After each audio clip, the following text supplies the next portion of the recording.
Hello and welcome back to the Long Live Rock and Roll podcast with your hosts Laz Michaelides and on the screen over there, Mr. Felipe Amarim. How you doing, bro? Doing great, brother. And you? Good. Yeah, very well. Thank you. Very well. I'm really looking forward to doing this episode, I have to say. And if you can't tell, guys, from the visuals behind us, we are doing an album that I chose this time, and the album is Who's Next by The Who. Now, I'll just tell you a little bit about why I chose this album first. Now, myself and Felipe, we've had numerous discussions, haven't we, about bands like the Beatles, because we both love the Beatles. Well, the gentleman we were playing and touring with, he loved the Rolling Stones, so we often talked about the Rolling Stones. But one band that are always lumped in with the Beatles and the Stones are The Who. And I thought it was about time we looked at The Who. So a bit of info about the album. This is their fifth album. It's called Who's Next. It was released on the 2nd of August, 1971, recorded between April and June of 1971. The genre is considered to be hard rock, which I think is pretty fair. Clocks in at 43 and a half minutes. The label was Track and Decca. The producer was Glyn Johns and The Who, and the singles from the album were Won't Get Fooled Again, Baba O'Reilly, and Behind Blue Eyes. Now, I want to start off by telling you guys, including yourself, Felipe, that I've had this little, this little stick about The Who for a long, long time. Right, the first thing to say is that I've never really given them enough of a chance. The songs I've heard are the singles and the hits, and I've heard them, I've been like, yeah, they're fine. But I've never understood why they were put in with the Beatles, the Stones, the Kinks, if you like, as being one of those pioneering, important bands of the 60s. Spoiler alert, my opinion has changed since doing this album, but I just wanted to open with that to tell you where I was on The Who. Now, we haven't discussed The Who much, Felipe. What's your opinion on them? I love them. I mean, You really? Yeah, I do. Spoken about them. I know. No, it's funny.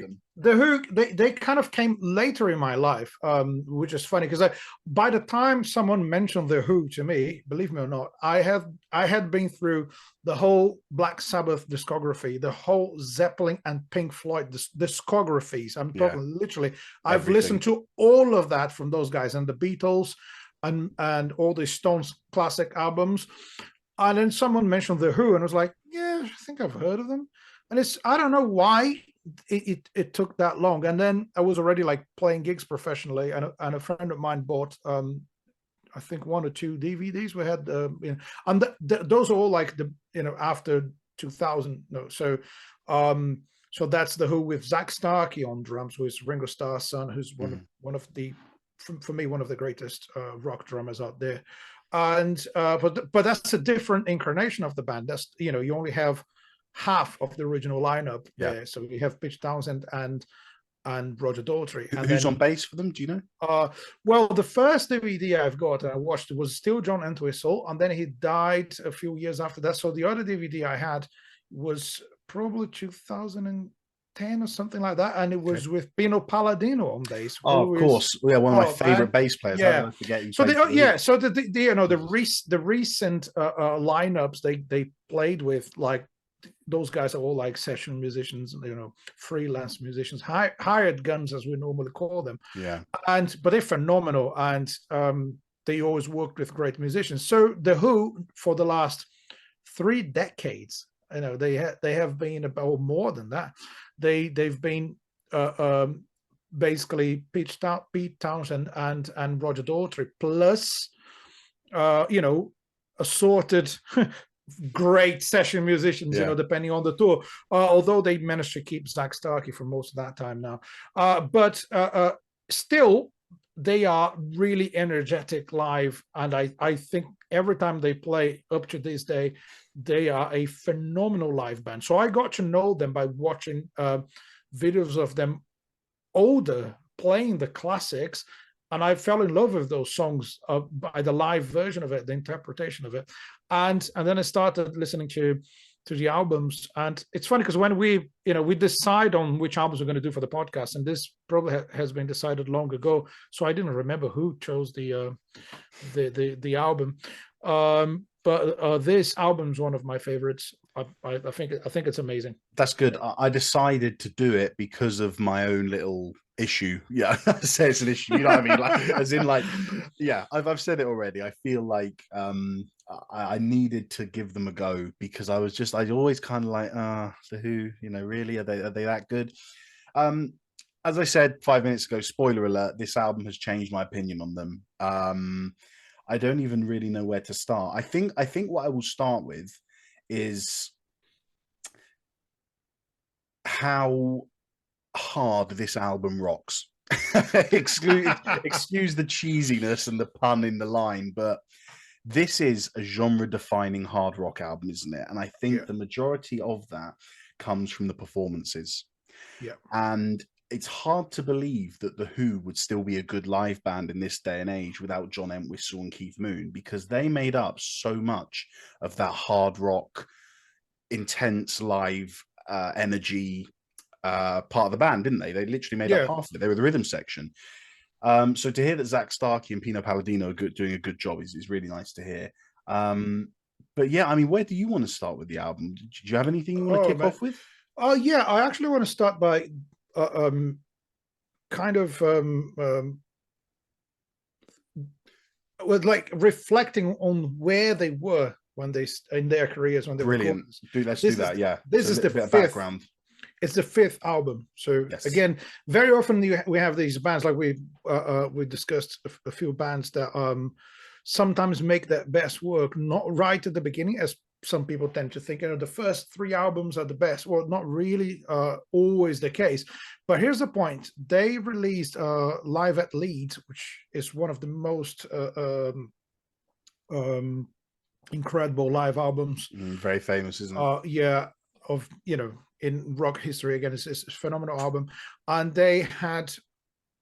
So they proved they're a great live band. That's a point in their career where everyone respects them as a phenomenal live act, and they've done the opera rock stuff or concept albums, whatever you want to call them. They did Tommy, right? Yeah. What else did it? Was it Quadrophenia just I feel like that before came that one? after. I haven't looked, Oh, but you after, could no, be right. sorry, yeah, But yeah. just on They Tommy for a definitely did second. Tommy, but yeah, they did Tommy before that, right? Well, Yeah. yeah, So on Tommy, I yeah, was listening to an interview today where Pete Townsend was saying that they knew that they were kind of going more in the direction of the harder side of yeah, pop and rock in the 60s. So whilst the Beatles, the Stones, and the Who were kind of pushing this pop thing, he wanted to keep those fans, but at the same time, he knew that the hippie movement was going on in America. So he wanted to get them both in, which is why he wrote Tommy as yeah. like a mystical concept album that had an element of psychedelia to it, but also sort of satisfied the pop audiences. So he did that, didn't he? Do you want to take it from there? Yeah, exactly. So in Tommy, you have all those songs connected, somehow telling one story start to finish, isn't it? So Yeah, it's like you have different songs, but you have a storyline that connects them all. And Tommy being the central character of the story. So they wanted to do it again, right? So that's the point. You know that they will. Pete Townsend was working in a different in another opera rock album, or if you want to call it a concept album, which was meant to be called Lifehouse. That's it. I that's right. Yeah. took note of that. Yeah. So he had a few songs apparently. I don't know how many of these songs were initially written for that, but definitely Baba O'Reilly. So that was a song that he was writing for that project, and apparently they didn't get the sponsorship they wanted, and maybe the label wouldn't fund Can another I opera rock can I album. expand Yeah, on that because yeah, I've done a lot of please. research on that. Yeah, So he did. He had the Lifehouse, which was going to be not a sequel to Tommy, but yeah, another rock opera. And what happened is there was a few things initially, and I think on the mainstream websites, what you read is that there was a schedule clash with the manager or with the managers. Um, just to answer your question, yeah. a lot of the songs from Lifehouse were on Who's Next, and whatever didn't go on to Who's Next are scattered through the other albums, Okay, you know. so he But probably used them all. yeah, yeah. But I was just watching the classic albums episode of Who's Next, and it's fascinating because Pete Townsend was saying that he was very much going in the same vibe as he was going for Tommy, creating this rock opera with all the songs interlinked and with a general theme of becoming your own person. Don't Yeah. there was what they call the mod movement going on in Britain at that time during the 50s that kind of expanded, and it was about the mod stands for modernist, and it was about just taking a hold of yourself as a person. Be yourself. Don't do what the establishment wants. Don't do what your parents want to do. You grab a hold of your life and do it. And we're going to see some of these themes come up in some of the lyrics of these songs. But as for the writing of it, Pete got stuck, and the whole band and the management were behind him trying to do this Lifehouse opera. They were really up for it. But I'm just, yeah, the rest of the band didn't really get it. They didn't get the idea he was going for, but they were there for it. They said, Pete will support you, we'll do it. It just didn't, it was much bigger than just an album. I don't know if you know this. He wanted to make a movie, and he wanted to make a movie that was interspersed with a concert and mix things together and have sections of a concert going in with the movie and this, that, it was a big thing, but it didn't get there. It didn't get there. It fell off. And maybe things like those schedule clashes with the manager sort of came into play, and they all just kind of said, you know what, this isn't really going to work. But as you said, we were left with songs that they then took to a studio and turned into Who's Next. Which is, for me, I'm glad that that's what ended up happening, because instead of having another concept album, which they already proved they're good at, they came up with a great collection of rock songs. And I would say just that they are rock songs to me. They're not that heavy, but they're not just like the sing-along stuff they did, like the early stuff, like My Generation, Can't Explain. Those songs, they could even be featured in the Beatles album. Short, straight to the point, loads of choruses you can just sing along. And this time I think they found that point, that sweet spot between going really creative and still being able to deliver like popular songs, Let's get into the album, but just before we do, I want to tell two quotes, okay, from Chris Stamp, the manager, and Pete Townsend. And it just dawned on me that I have listened to this album and I've got it, I've understood it, I get why it's so good. The world gets why it's so good. Everyone gets why it's so good. But listen to these quotes from them. From Chris Stamp, the manager: "It wasn't as fantastic as it was meant to be." And Pete Townsend said, "Who's Next felt like the one that got away."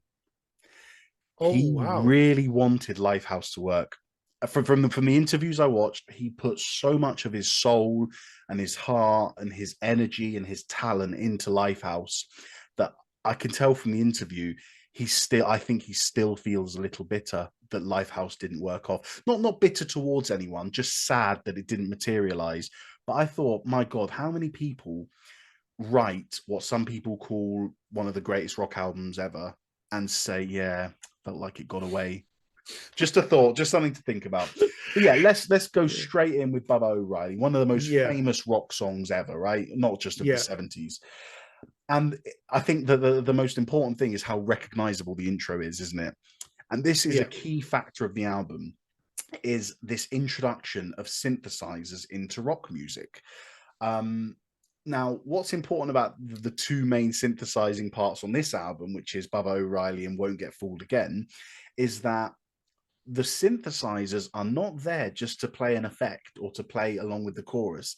They're setting the rhythm, aren't they? They're setting the tempo. It's like a sample, right? Exactly. It's a sample. And we hear Pink Floyd a lot in modern music. And Pink Floyd use it a couple of years later in one of the songs on Dark Side of the Moon. But yeah, what an intro. Talk to us about that. Well, I love the intro because, like, you have they really bring in the synth sound into the band, that's the risky part of it. You're a four-piece band. None of you is a keyboard player, right? So, and then they say, the main instrument in this song is going to be a synth, and you're going to have that loop that goes on and on and on and on. And I find it beautiful because you have the synth and then the piano, and then you have the groove. It's like the guitar. It takes ages and ages for the guitar to just joined the band. And Yeah. if you see some of the live performances of that song at the time, they had some headphones because they want. I think I don't know if they would if it was a playback of that synth, or they didn't have a keyboard play on stage, Okay. and that just I don't know, but you can see them with headphones, probably with an early version of a live click track. I don't know what they were doing, but it's the only song that you'll see them playing live with headphones, so they can listen to the loop, probably, so playing over the loop. And it's an iconic like intro, one of probably it might be one of the most famous intros in rock music, and it's not played on guitar. Yeah, there you go. I think, as I always say, less is more, and I love it here because if you listen to the verses of Baba O'Reilly, they're so simple. It's just some power chords, isn't it? Dun, da, da. But then he could do the whole, with his, that's it, with the whole the flying arm and everything. It's just a really, really good song, and I don't think that does it justice enough. It's a good song, right? It's fantastic, and what a way to kick off an album. Yeah. There's a video of them playing at the Super Bowl. So they're one of the. What year was that? Sorry, I love it. 2012, something like that. I don't know. Check it out. I'm glad we got Google to help us with those things. Nice, we don't need to memorize dates anymore. So the Who live at Super Bowl, they basically played a medley of all their hit songs. So they've played. They played without stopping, just one song into another, and just parts of the songs. So because it has to be like a 15-minute performance, isn't it? 2010. So, 2010. Cool. Yeah, almost got it. I recommend everyone to listen to that, to watch that performance. So the thing is, you have the whole stadium singing along when they go into that part, Teenage Wasteland. So you can hear everyone singing along. And that's how powerful that song is. And again, the lyrics are very simple in a good way. Yeah, delivers the message straight away. And teenage rebellion, isolation, the search of meaning in a life. What you said at the beginning makes a lot of sense to me now. Like looking for your own self. You're not trying to be someone else, isn't it? The whole This is what I wanted. It feels to me like the album starts and finishes with that message. Definitely, yeah. But this is what I wanted to convey with the Lifehouse thing, is that he was working on a rock opera that was, do you know, I'm going to remember it. He wanted to create a character that was deaf, dumb, and blind, but also in the future. No. He wanted to do it again. All right. He wanted to do it again, but he didn't know how to do it. So what he did for Lifehouse was that he was going to send the character to the future, and put him in a suit and give him a corporate job, because he thought that is the meaning of being deaf, dumb, and blind, doing everything your company tells you, living by the standards your parents set, stuff like that. So my whole point, so my point is, I just wanted to convey that the Lifehouse message has strongly gone into these albums, which is why it's important to get a bit of that context from before, because we're still seeing the lyrical themes here, aren't we?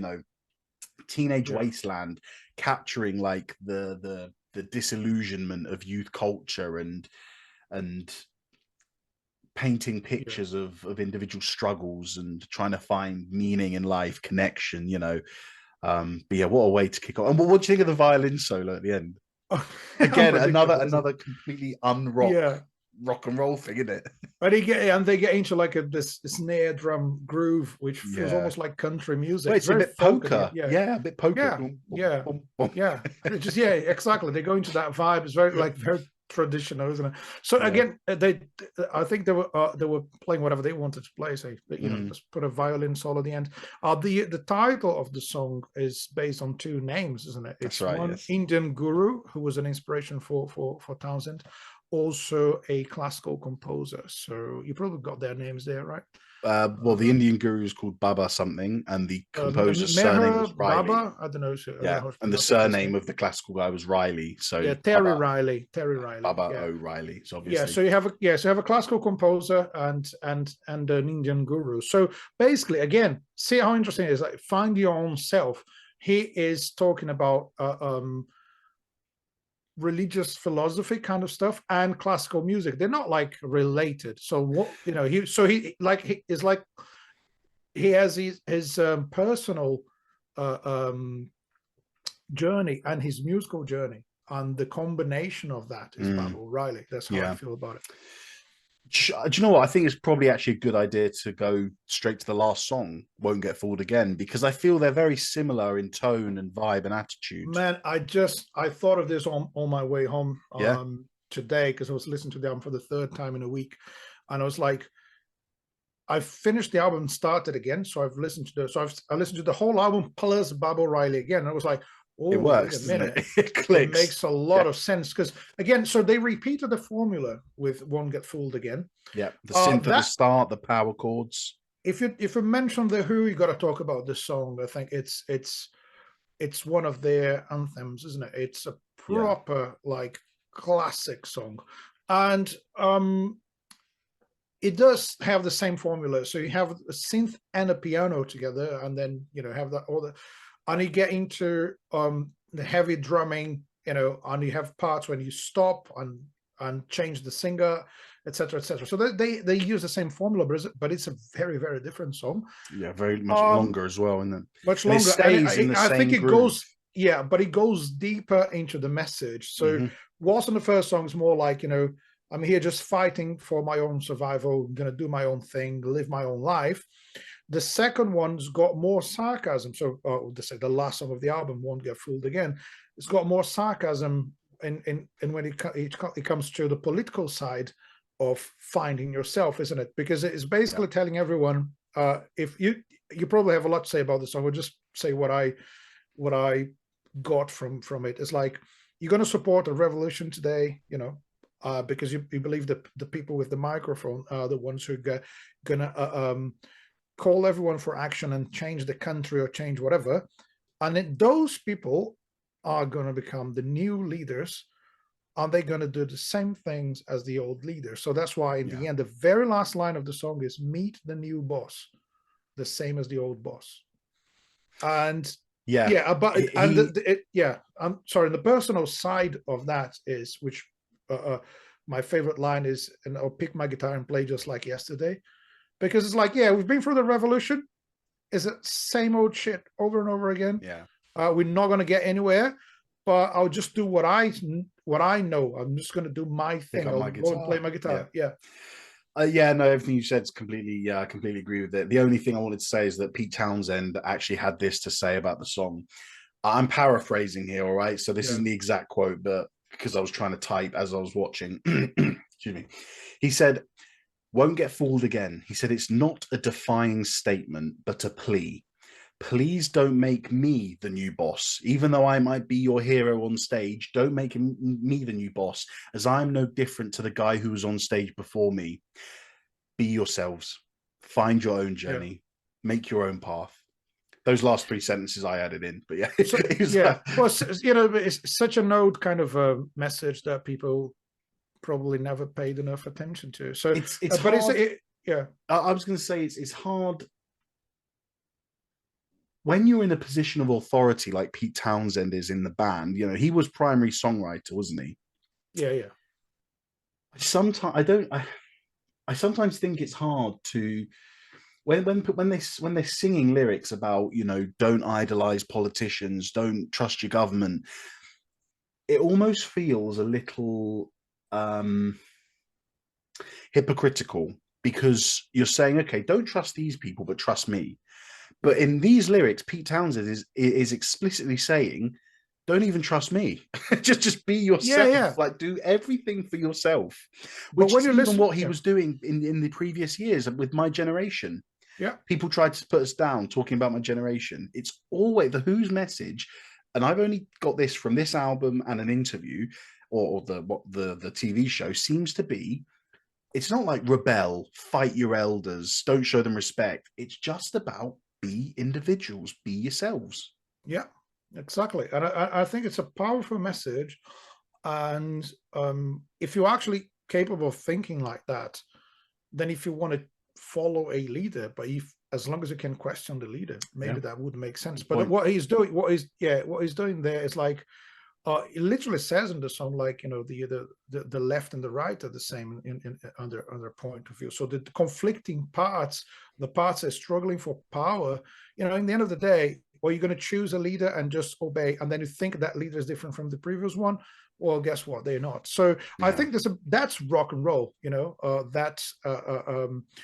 they are telling someone that, like, you know what, you can be free, you can think for yourself, you can fight for your own survival, your own ideals, your own, you know, life, you know. Yeah. It's cool. I love it, and I It is think, very cool. Yeah. and they do it in a powerful way with a, you know, with loud guitar, drums, and bass, and It's all the and same as, shouting when necessary. yeah, it's all the same as the first song, isn't it? The awesome, you know, significant use of power chords, the awesome drum fills. I mean, I know he came first, but because I'm more of a Zeppelin fan, I can't help but feel that Bonham took some inspiration from Keith Moon, right? In the sense of just absolutely going to town on the toms, doing Well, they knew fills. each other, you know. Oh, did they They knew each really? other. Yeah, yeah, Oh, yeah. wow. I didn't know that.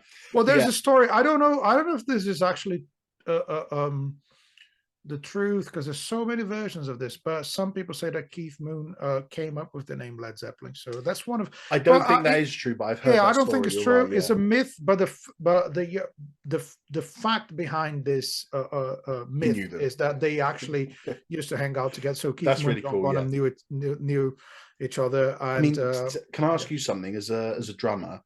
To me, it seems like their not techniques, their style is very similar. It just feels like hell for leather, pound it as hard as you can. Obviously, good timekeeping and everything. But would you say that they're quite similar as a drummer, or do you Oh, notice that's discernible differences? Oh man, I could talk about the difference for an hour, but there's the Keep it similarities, I to would two say. minutes. Yeah. Yeah, similarities between Bonham and Keith Moon, I would say, is like they can be really aggressive when necessary, Yeah. and they can keep the beat when they need to. But the thing with Keith Moon, I think that his playing is busier in a certain way. So it's Okay. like every other bar there's a drum fill, whilst Bonham would stick to the groove uh, for much longer. He would play less fills than Keith Okay. Moon. That's So important. Yeah, maybe that's a big maybe difference. maybe Bonham was a bit more funky, and Moon is a Groovy. bit more groove. No, I No, wouldn't I was going say to that. say, sorry, Bonham a bit more groovy and More funky, groovy, and yes, and Keith Moon a bit Moon, more straight. but yes, and more towards the rock side of drumming, believe Yeah. it or not. So Yeah. Yeah. I think it's more like it's pure rock and roll. It's loud, loads of fills, and the freedom that he had behind the drum kit. It's Some people would say, you know, he was just like doing whatever. You know, he would play it in a completely random way, but to keep the groove together, or the rhythm together, uh, at the same time being that creative and completely mad behind the drum kit, Yeah. it's not an easy task. And I think not many drummers could do that to the level he did. So that's Yeah. why he changed the history of drums. That's why you have drummers from different styles recognizing uh, um, how good he was. You know, so it's not like if you appreciate drumming, you got to listen to Keith Moon at some Yeah. point, and you know, give it a go. You know, Fair I enough. think one more thing about him in this album, I think he dedicated more time to groove rather than just showing off his fills. I think there's more groove, in my opinion, in this album. I As feel like crazy as he sounds. I feel like that's the same for every member in this album, to be honest. Yeah. But we can get there. Yeah. Do you want to say anything? Where do you want to go next? Who's next? Yeah, good one. Brilliant. Yeah, very good. I'll say who's Yeah, next. well done. You made another Yeah. pun. Good Well, job. Yeah. we're talking about one, but we talk about two members of the band, right? We talk about Pete Townsend as the main songwriter and Keith Moon as the Should we talk about the explosive. others? Yeah, let's Yep. talk about what do you think about John Entwistle? There we go. That's where I wanted to go. John Entwistle. I mean, in many ways, you could say he was a pioneer in rock bass playing, because you have to think when the Who began. And by the way, guys, any songs we mention are going to be in the show notes and the playlist below. When the Who began, which I think was mid-60s, you know, my generation came out in 1965. I'm trying to think what the norm was at that time, and the norm for bass players was to sit on the root note. I know Paul McCartney was doing some cool things with the Beatles, experimenting a little bit, but the typical bass players thing was to sit on the root note. Maybe you go root and fifth, doom, doom, doom, doom, doom, doom. You know, very boring. Yeah. It was just to marry up the relationship between the rhythms in the drums and the harmony in the guitar. But what people like John Entwistle did is they aligned the bass more towards the guitar. Would you Yeah. agree? They kind of turned it into an instrument as important as the guitar, because often you think about heavy metal music, you think about rock music, you have the guitar and the bass doing the same thing, from Zeppelin all the way through to, like, I don't know, bloody a metal band, you know, Trivium, whatever. You have them doing the same, they're playing the same kind of thing. Whereas before, a guitar would do the riff and the bass would just sit on the, maybe even on a different rhythm, playing the root note. Yeah, I have a feeling that with the Who, there's a lot of parts of that song where Townsend just gives room for Entwistle to just do his thing. Because like you hear less guitar, or the guitar is doing more rhythm than riffs.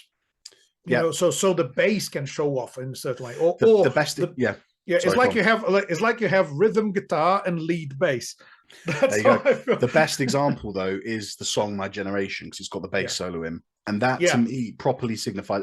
Not only that, the tone. And I was actually in the interview as well. I was listening, and Pete Townsend was saying that they actually took inspiration from John Paul Jones from Led Zeppelin. Oh, wow. Because when John Paul Jones was playing session bass before he joined Led Zeppelin, he used, I mean, John Paul Jones was mainly a finger player, but he did for some sessions use a pick. And he got this tone out of his bass that actually inspired John Entwistle to create his own kind of tone similar to that, which I thought was kind of interesting. But yeah, when you think John Entwistle, you think that massive, powerful, thumping, ferocious bass. Yeah. And he played it often with his fingers. And you watch him do the My Generation bass solo, it's like do do do do do do. And I just remember hearing that for the first time and thinking of that bass tone and being like, shit, like that is furious, you know. That is furious. That's a word that really describes him. And he is a rare case of a bassist that would play a different line on at like every bar and still grooving. Like I think this is really not the case. It really normally doesn't work, which is the more notes he plays, the better his sound. It's just it's insane how he managed to do that. It's like the perfect choices on every bar. Well, I just wanted to talk about the song "Getting in Tune" because for me, I've got written here Entwistle's best moment, and I'm thinking, you know, I always say less is more, and you don't want to overplay, but there's a moment where, you know, it's a very slow ballady song. I'm getting in tune, and then there's one part where Entwistle, he goes, "I'm getting in tune," kind of finding the key, right? Yeah, but it feels like normally if I heard that, I'd kind of be like, oh, you're overplaying a little bit. You know, there's no need for that many notes in a song this slow. But with Entwistle, he just works it in, man. He just works it in and he makes it fit seamlessly because he doesn't overdo it. He'll do little flashy bits like that, and it will work because it will just take you by surprise, and it'll only be once. You won't do it again. And it's just like little moments of brilliance that take you by surprise. Yeah, another moment he does that. It does, you know, some cool grooves is Behind Blue Eyes, because what happens with that song is the drums only come at the end. And so you have this really, really strong vocals at the beginning with acoustic guitar. It's guitar and vocals. You go into the chorus and you think, well, that's, as an arranger, you know, most producers would think, well, you know what, let's just add drums from the chorus. But no, what comes into the chorus is the bass, giving more life to the song. Just the bass was enough. Fattening it up a bit. Yeah, lovely. Great stuff. So we've done Entwistle, and we've got to talk about Daltrey, man. Oh, what a singer! I had the pleasure to watch him live at the Palladium in. Oh, really? In Brilliant! What was that? Like his own band?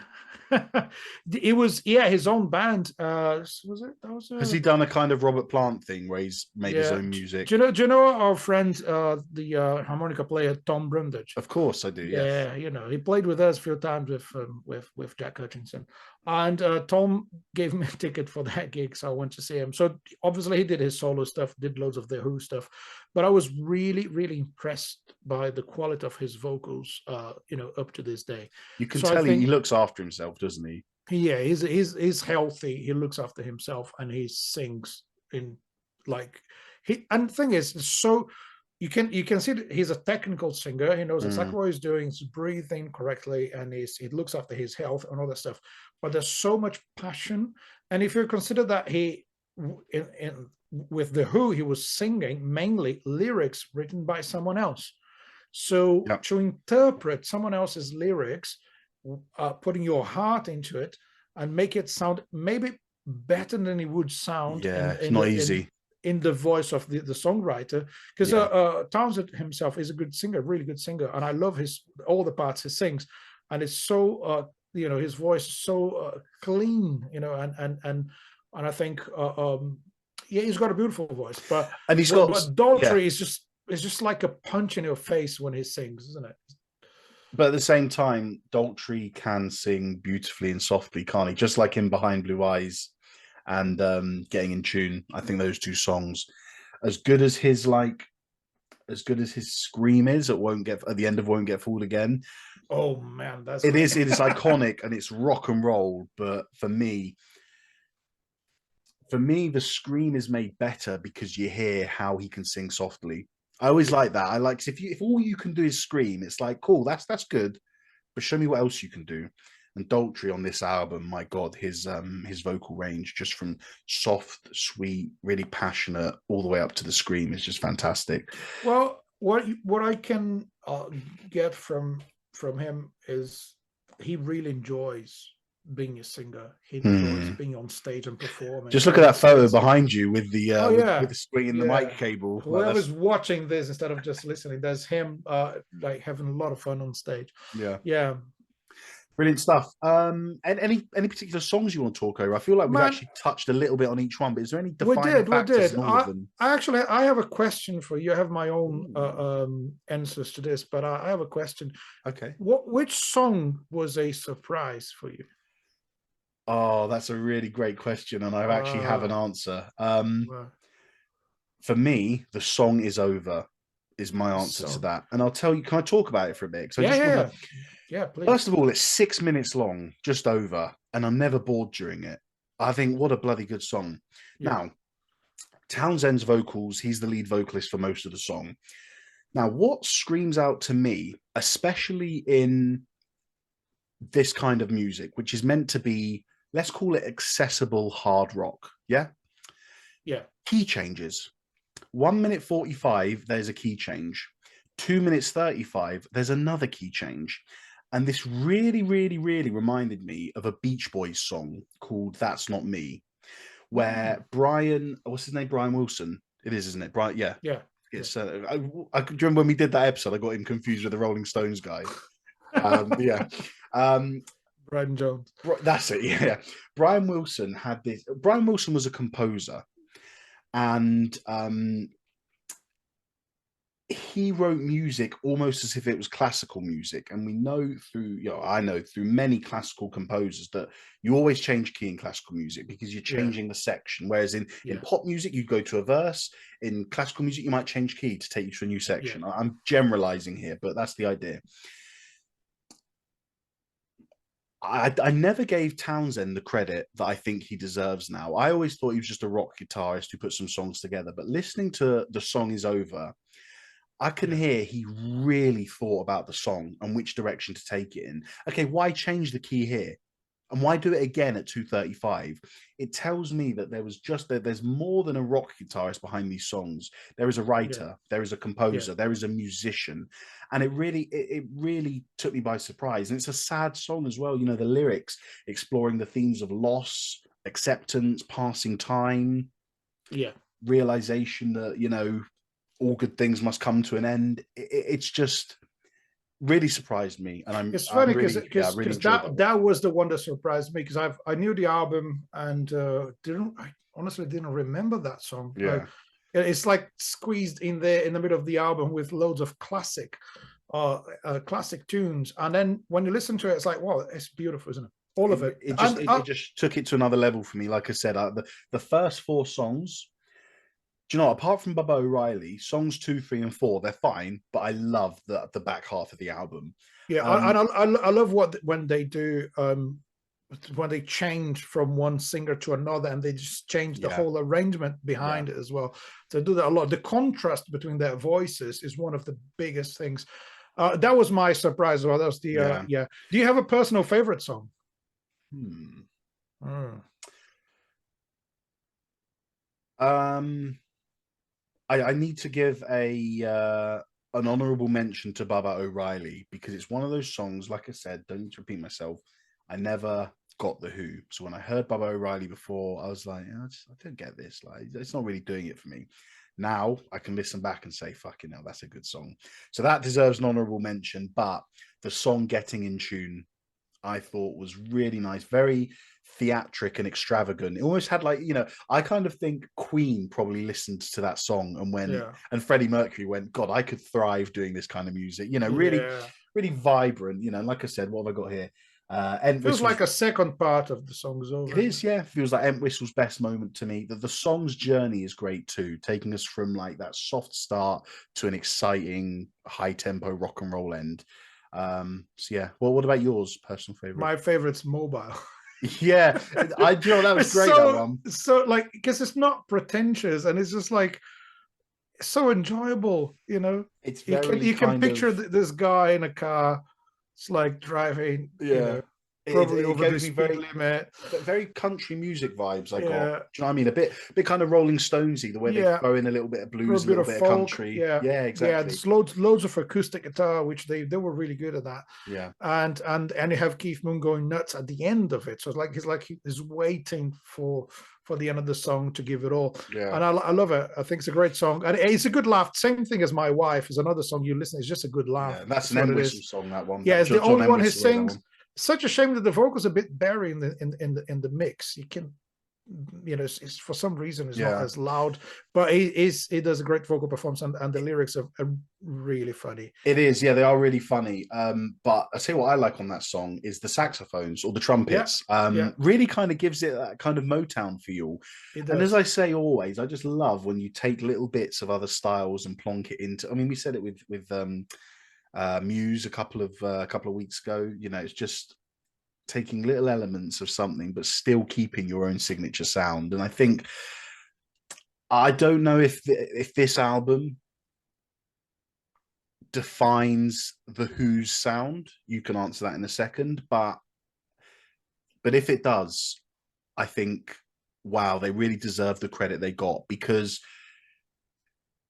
there's I'm not going to go down the route again where I always use the animals as an example because that's a great episode we did where Yeah, you see a band obviously saying this is how the animals do R&B, this is yeah, how the animals do rock and roll, this is how the animals do blues, whereas other bands take little elements and mold it and say, okay, well, we're going to do our version of rock but with little bits here and little bits of that.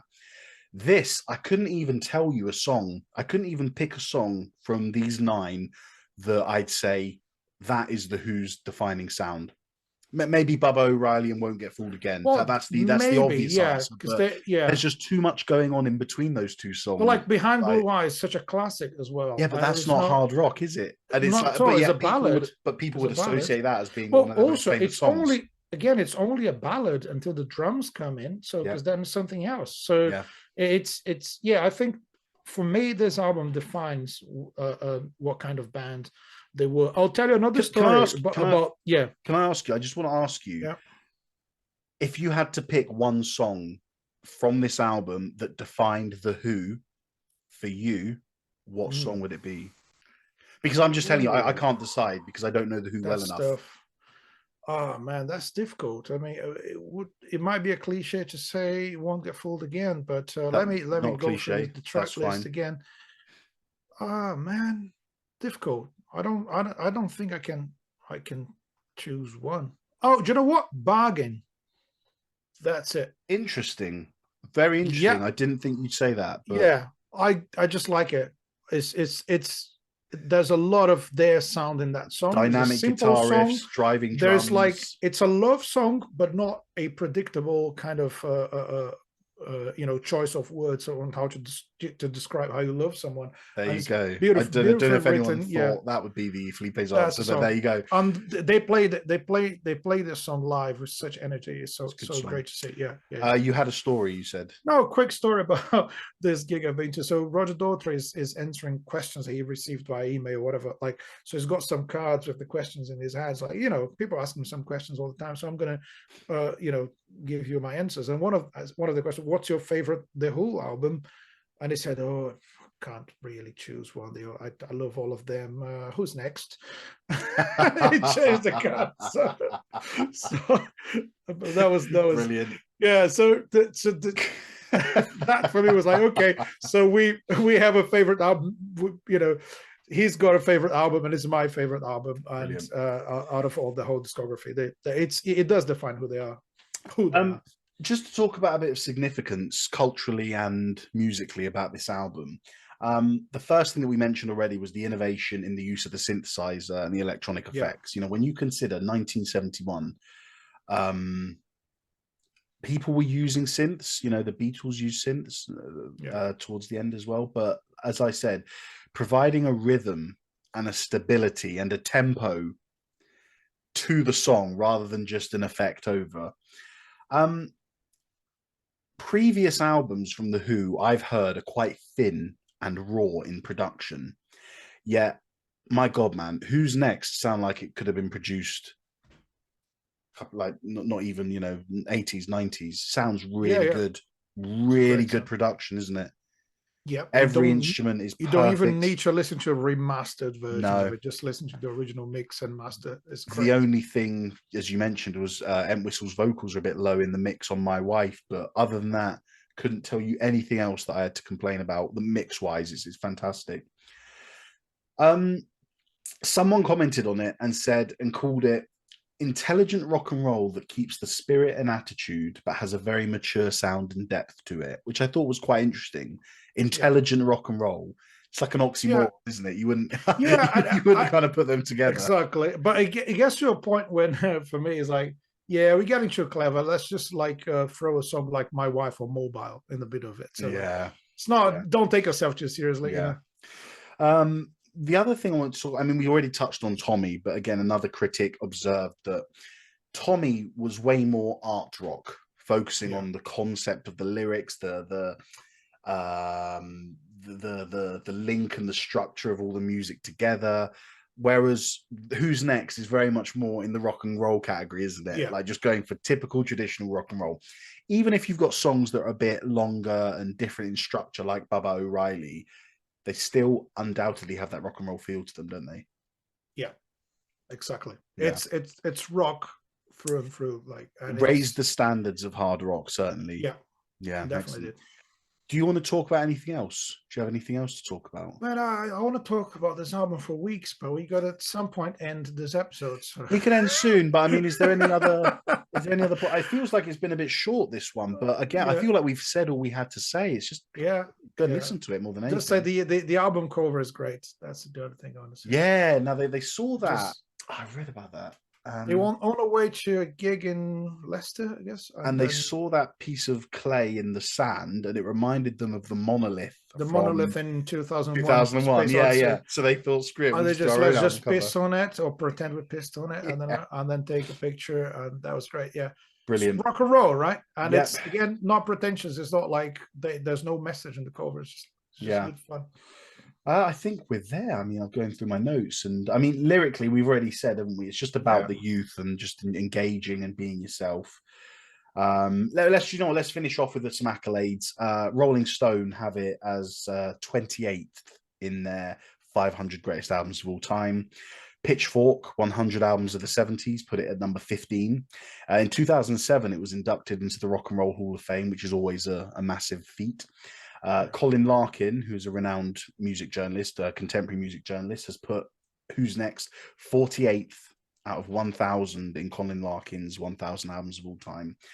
I just don't think you'll ever hear a bad word said about Who's Next. No, and everyone considers it their best album. You know, the Who's best album, don't they? Yeah, right. If I'm wrong, but I think that's the only album that they had that went number one. I actually haven't checked. Yeah, I'll check I now. found that information. Oh, you know? Oh, right, cool. Then yeah, Yeah, it was the only #1 album they ever had, and really probably well deserved. Yeah, It's a elevated well them. deserved #1 in the charts for sure. Yeah. Do you have a monologue? I don't have a No, monologue. I just shall I say do The Who is mine? fucking great. Does There that you count as a go. monologue? They That's more of a statement, I think. But yeah, they are, well, it's the shortest monologue in history. there you go. The Who is fucking great. I've said Brilliant. it.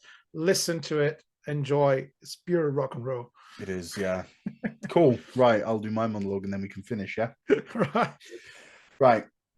I am, let's see, first two words and I fucked it up. I was a Who skeptic. I'd never heard anything that has made me understand why they belong up there with the Beatles, the Stones, the Kinks, as one of those pioneering pop and rock bands of the 60s. From what I'd heard, I'd never extracted the same quality level that I had from the other bands, and so I always looked down on them for being included in that conversation. So despite me choosing this album, I was hesitant and not really looking forward to listening to it. But how wrong I was. The dynamic feel to each song swings back and forth between styles and overall genres and takes you on a wonderful musical journey. The long songs don't feel too long and the short songs leave you wanting more. Despite the different dynamic levels of each song, Keith Moon is constantly pounding away, really cementing that hard rock feel. Entwistle's bass playing is at times ferocious and at others sweet and melodically complementary. He departs from the usual root note comfortability and started to stray more into making the bass as important and substantial as the guitar. Pete Townshend's signature riffs and power chords are on display and really give a unique identity to the guitar playing and the band, and they're completely complemented by Roger Daltrey's vocals, mixing up histrionic screams and soft, delicate passages. With each band member bringing a unique element of musicality to this album, and with them being 5 albums in, it's no wonder that the album is so varied yet works so well. I came away from the album feeling like I'd heard many elements from different bands, the compositional nuances of the Beach Boys, the innovation of the Beatles, the simplicity of the Kinks, the attitude of the Stones, and the acoustic melodic nature of Zeppelin. Yet with each song sounding unique and different, there was still a cohesion between them that really makes this album shine, and an undoubted label of hard rock that sits within each song. I think the important distinction in the Beatles versus Stones versus Who debate, not that it needs to be had, is probably the fact that when we talk about the legacy of the Beatles and the Stones, we often talk about what they did for popular music. Whilst my takeaway from this is that the Who shouldn't be in the conversation about who did what for pop, but what they did for hard rock. Predating Zeppelin and Deep Purple by a few years, yet seemingly doing as much for it as the Beatles and Stones did for pop. I think it's also important to add how much of a visionary Pete Townshend was with where he initially wanted Who's Next to go and what he wanted it to be. His vision and ambition initially seemed to fall short, but ultimately resulted in one of the greatest and most renowned rock albums of all time.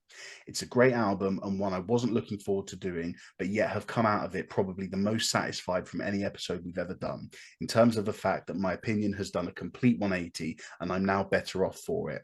I now understand why this is considered to be their best work and one of the best albums of all time. It completely deserves those accolades and, in my opinion, is a hard rock masterpiece. Yeah, I couldn't have said it better, man. Thank you. That's what it is. But I needed to say it all. Like I'm happy to come on and say I didn't give the Who credit they deserve.